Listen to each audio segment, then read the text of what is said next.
It's really my pleasure and an honour to be invited here to be with you again tonight to introduce Sister Amina Assilmi to speak with you. Tonight, you're all here because you've either heard Sister Amina Assilmi speak already or seen her videos or heard about her. She's so very well known, I hardly feel that I need to introduce her to you. Sister Amina Assilmi first embraced Islam on the 21st of May 1977. She has degrees in education, recreation and broadcasting. She's the director of the International Union of Muslim Women and is on the advisory boards of several Islamic organisations, including the American Muslim Council, CARE, the Council of American Islamic Relations, and Amica International, which she has worked in many jobs because since her decision to wear the hijab, she's been denied employment in the job of her profession prior to her converting, which was in broadcasting. So they don't allow her to work in broadcasting, so she does many other things to help make ends meet. And she told me before we came up here tonight that she'd turned down 47 invitations to speak just during the month of November. So we understand that we're very lucky to have her with us tonight and very honoured that she's been able to accept our invitation. Every 3 steps she was 14 and 15-year-old Muslim women running up and giving her big hugs, and you can just see the adoration that they have for her and the love that she has for them. And truly she has inspired not only the young American Muslim girls who are growing up in the non-Muslim environment, but many women who've come to Islam through seeing her videos. So we know that she's a very inspiring woman, and we ask Allah to bless her and her family, and I'd like to welcome her here on your behalf tonight. Assalamu alaikum. No, that's not enough. There is a lot of Muslims sitting in this room now, please. Okay, let's try it again. Just wake up, get some energy. Assalamu alaikum. Well, a few of you I will say Jazakallah khair, because they returned better than what I gave, and this is the sunnah and the way we're supposed to do it. Now first I have to warn you, she introduced someone else. That's not me, okay? And all of the Muslim women are hugging each other every few steps. It's not just me. I mean, we go to the conventions to hug each other. I don't know what the brothers do, but the women go there to get their hugs. So that's not just me, that's everybody is being hugged, you know. I was asked to come here tonight and talk to you about what the true liberator of women. And I'll be glad to do that, but I have to make a small qualification in that Islam is not just the true liberator of women, Islam is the true liberator of humanity. And we can't talk about how Islam liberated women without talking about how Islam has liberated men, has liberated parents, children, grandparents, and all members of society. Because the rights of one is dependent upon the right of the other. And Islam is showing the balanced path. But we will begin with those issues relating to women's rights, and you will soon discover that there's no way to separate or divide the women's rights from men's rights, women's rights from family rights, women's rights from society's rights. And you'll see how totally interdependent we are. Over 1400 years ago, Allah delivered the Quran to Muhammad, son of Amina. This Quran was protected for all times, will never be corrupted in any way. This was the miracle of this Quran. And this Quran is here today for all of us to be able to read and to learn and to study and to grow and to improve.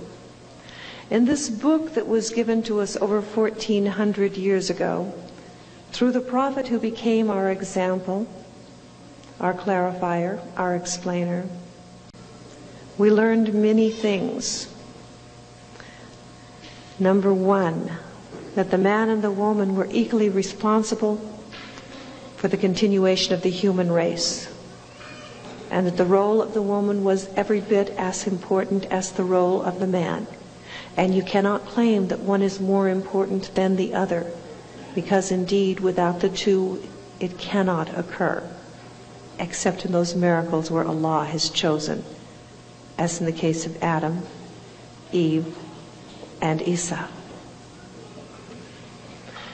Allah did free the woman of responsibility for the original sin.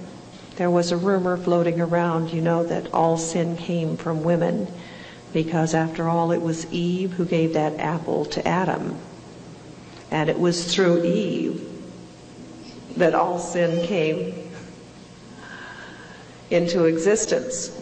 Well, the Quran came and revealed to us that both sinned, both were tempted, both sinned, both repented, and both were forgiven. One was not held more responsible for that act than the other.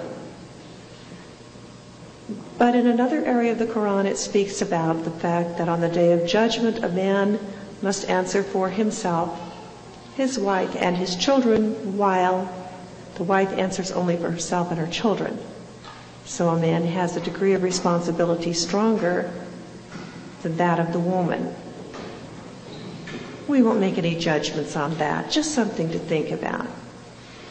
Over 1,400 years ago, it was ordered that women be educated. It was ordered that all members of society be educated. And a prisoner of war could gain their freedom by teaching a Muslim to read and write. That's all that was necessary. This is how important education was considered.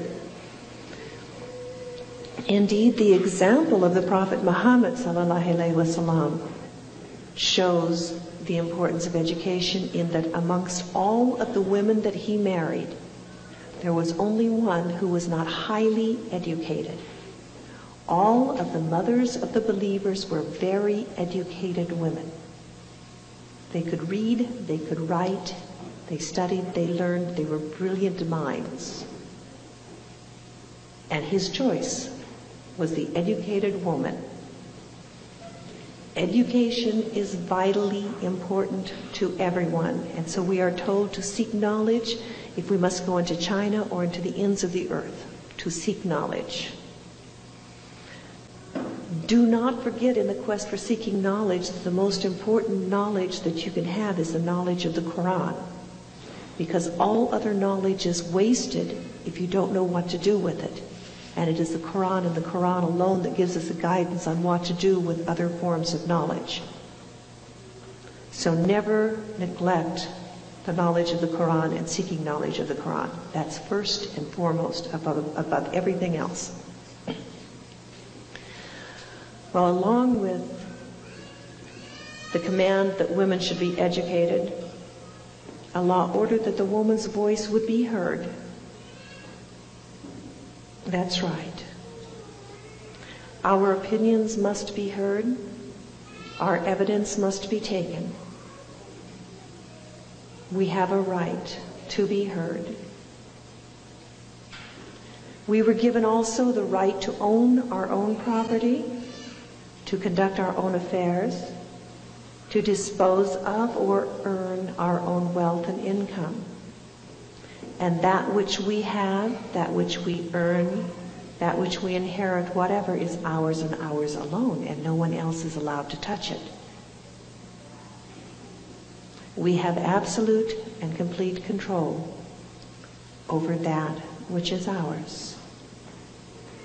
We do not have to use our income to provide for ourselves in any way, because our fathers are to provide for us, or our brothers, or our husbands, or our uncles, or our male cousins. The financial responsibility lays upon the man, and yet the woman has absolute and complete control over her own wealth. and yet the woman has complete and absolute control over whatever business ventures that she may have. And even the Prophet Muhammad sallallahu alaihi wasallam worked for a woman. He took his orders from a woman. He took his pay from a woman. And he never did anything that was against Islam. We go on in talking about true liberation.